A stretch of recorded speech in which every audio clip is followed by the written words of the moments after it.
మరి ఎందుకు ఓబీసీ బిల్లుకు మేము మద్దతు ఇస్తున్నాం లేచి వెళ్ళిపోయారు మరి అందరూ ఆనాడు చెప్పాలి కదా, చట్టం ప్రకారం లేదు, జీవోలైనా లేకపోతే ఆర్టికల్ అయినా అది అసెంబ్లీ కావచ్చు రాష్ట్రం లేదని చెప్పి మీరు చెప్పాలి కదా.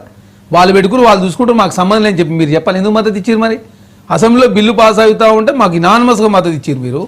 రాష్ట్రంలో ఒక మాట, కేంద్రంలో ఒక మాట మాట్లాడుతుంది భారతీయ జనతా పార్టీ. ఇక బీఆర్ఎస్ పార్టీ ఏమో అసెంబ్లీ చర్చల్లో భాగస్వాములు కాకుండా వాకౌట్ చేసి వెళ్ళిపోయారు. అసెంబ్లీలో కావచ్చు, కౌన్సిల్ కావచ్చు. ఇక వాళ్ళ రాష్ట్ర అధ్యక్షుడు కేసీఆర్ గారు కులగణన వివరాలు నమోదు చేసుకోలే, కేటీఆర్ గారు నమోదు చేసుకోలే, హరీష్ రావు గారు నమోదు చేసుకోలే, భారతీయ జనతా పార్టీ సంబంధించి డీకే అన్న గారు నమోదు చేసుకోలే.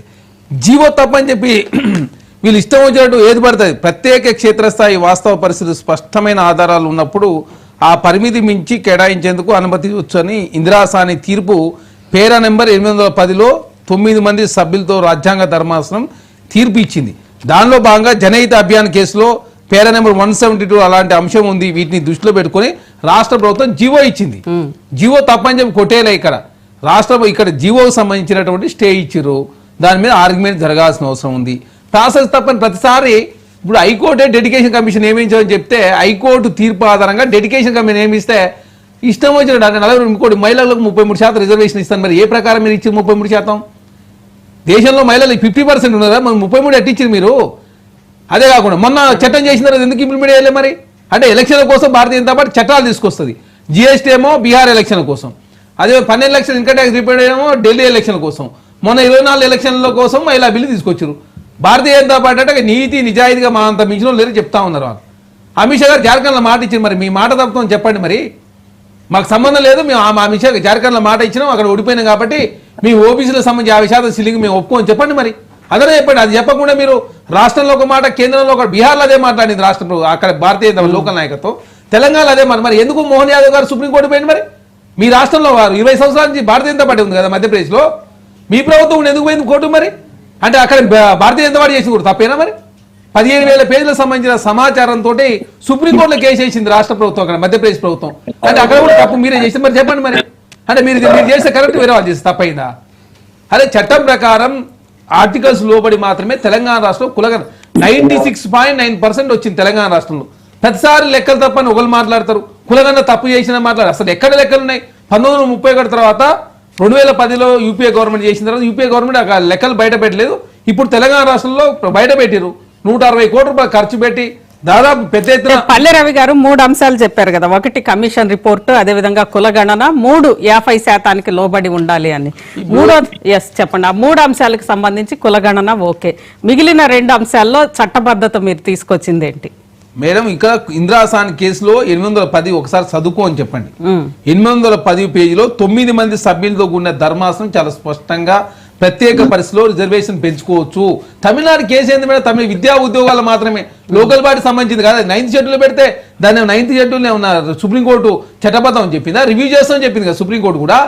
ఇక్కడ సుప్రీంకోర్టు అదే చెప్పింది. అదే కాకుండా జనహిత అభియాన్ కేసులో తీర్పులో పేరా నెంబర్ 172లోనూ అలాంటి అంశం ఉంది కాబట్టి దాన్ని దృష్టిలో పెట్టుకుని రాష్ట్ర ప్రభుత్వం జీవో తీసుకొచ్చినాం మేము. అదే కాకుండా వీళ్ళు చెప్తే రాష్ట్ర శాసనసభ కావచ్చు, అదేవిధంగా శాసనమండలి కావచ్చు, మార్చి 17, 18 తేదీలో అక్కడ బిల్లు పెట్టిన తర్వాత మార్చి 30న గవర్నర్ గారు పంపితే గవర్నర్ రాష్ట్రపతి గారు పంపారు, రాష్ట్రపతి కేంద్ర హోంశాఖ పంపారు. హోంశాఖకు అందిన తర్వాత జూన్ 12లో రాష్ట్ర ప్రభుత్వం వివరణ కొడితే జూన్ 22 నాడు మేము వివరణ ఇచ్చి ఆగస్టు 6వ తారీఖు జంతర్ మంతర్ దగ్గర ధర్నా చేసినాం. జంతర్ మంతర్ ధర్నా చేసిన తర్వాత కేంద్రం మీద జనగణనలో కులగణన చేయండి, ఓబీసీ ప్రధానమంత్రి తప్పించుకుంటూ కాదు, జనగణనలో కులగణన చేస్తావా లేకపోతే కౌశిక్ గారు ఇప్పటికి కూడా కాంగ్రెస్ రాష్ట్రంలో ఉన్న కాంగ్రెస్ ప్రభుత్వం దీని మీద గట్టిగా నిలబడుతుందా? అంటే ఎట్టి పరిస్థితుల్లో బీసీలకు 42% ఇవ్వాలి అని అనుకుంటుంటే రేపు స్థానిక ఎన్నికల్లో మీరు పార్టీగా 42% మంది అభ్యర్థులకు ఇవ్వచ్చు కదా బీసీలకు సంబంధించి. మేడం, దానికి కట్టుబడి దేనికైనా కట్టుబడే ఉంది రాష్ట్ర ప్రభుత్వం. ఇక్కడ తెలంగాణ రాష్ట్రం పార్టీ పరంగా కాదు, అసలు జీవో ప్రకారం ఇవ్వాలని చెప్పి ప్రభుత్వం భావించి 18 నెలల కాలం పాటు ఎలక్షన్లు పెట్టకుండా చట్ట ప్రకారం చేయాల్సిన ప్రాసెస్. ఇప్పుడు ఇంత పెద్ద ఎత్తున చర్చ జరుగుతున్న దానికి కారణం ఎవరైనా? ఒక ఓబీసీ ముఖ్యమంత్రి, ప్రధానమంత్రి ఉన్నటువంటి దేశంలో ప్రధానమంత్రి గారు ఒప్పుకోలేడు.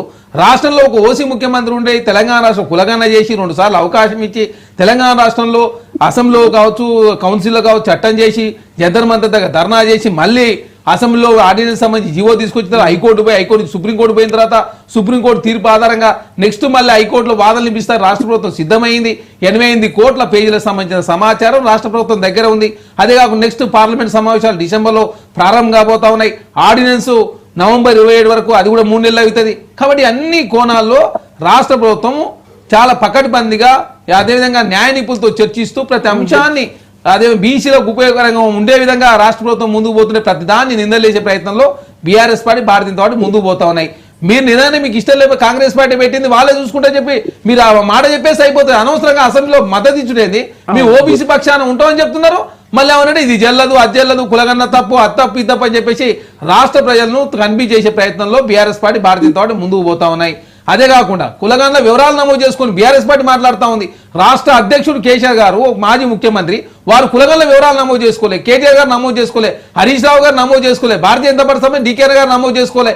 అరే మీరు కులగన్ల వివరాలు నమోదు చేసుకోకుండా కాంగ్రెస్ పార్టీ సంబంధించినటువంటి బిల్లు ఓబీసీ సంబంధించిన బిల్లు పాస్ అవుతుంటే కౌన్సిల్లో అసెంబ్లీలో వాకౌట్ చేసిపోయారు. ఓన్లీ కలవకుంట్ల కవిత గారు తప్ప ఆ చర్చల్లో భాగస్వాములు బీఆర్ఎస్ పార్టీ ఎవరు కాలే. ఇక బీజేపీ ఏమంటే తర్వాత ఇందులో ముస్లింస్ కాబట్టి మేము ఒప్పుకుంటలేమని చెప్పి తర్వాత మాట మార్చే ప్రయత్నం. అంటే మీరున్న గుజరాత్ లో ముస్లింలు 20 తెగలు నేనే బీసీలో చేర్చినని చెప్పేసి నరేంద్ర మోడీ గారు మన్ కీ బాత్ లో చెప్తారు.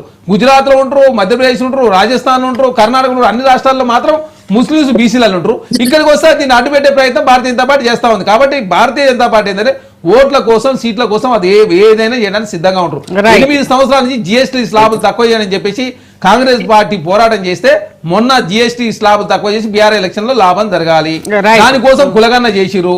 అదే కాకుండా ఇప్పుడు మొన్న ఢిల్లీ ఎలక్షన్ 40 లక్షల మంది ఎంప్లాయీస్ ఉంటారు కాబట్టి ఇన్కమ్ ట్యాక్స్ రిబేట్ 12 లక్షలు చేసిరు.